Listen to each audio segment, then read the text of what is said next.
Imagine thousands of soldiers marching to war, weapons ready, banners flying. Hundreds would die in the conflict. Now imagine the reason for the war. A wooden bucket. Yes, really. This is the bizarre true story of the War of the Bucket, one of the strangest conflicts in human history.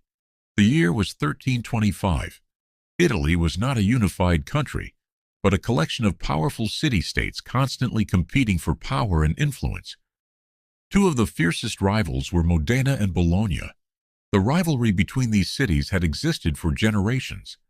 Political tensions were already high, and both sides were looking for any excuse to challenge the other. Then came the incident that history would never forget. A group of soldiers from Modena entered Bologna and stole a wooden bucket from a public well. The bucket wasn't valuable, it wasn't made of gold, and it wasn't a sacred artifact. It was simply an ordinary wooden bucket. But to the people of Bologna, the theft was a humiliating insult. Bologna demanded the return of the bucket. Modena refused. What could have remained a petty dispute quickly escalated into a military confrontation. Both cities began preparing for war.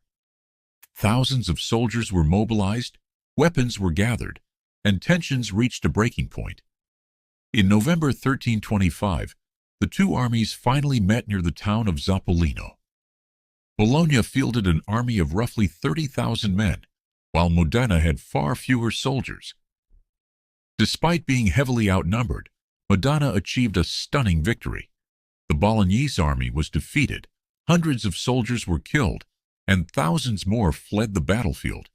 The defeat was deeply embarrassing for Bologna, but what happened next made the story even more memorable. Rather than returning the stolen bucket, Modena decided to keep it. The bucket was proudly displayed as a trophy and became a symbol of victory over their longtime rival. More than 700 years later, the story is still remembered. A bucket associated with the famous conflict can still be seen in Modena today. Of course, historians agree that the war was not really fought because of a bucket alone. The theft was simply the final insult in a much larger political and military rivalry. But history has a funny way of remembering events. Most people don't remember the complex politics behind the conflict. They remember the bucket, and that is the bizarre true story of the War of the Bucket. Subscribe for more absurd history in 5 minutes.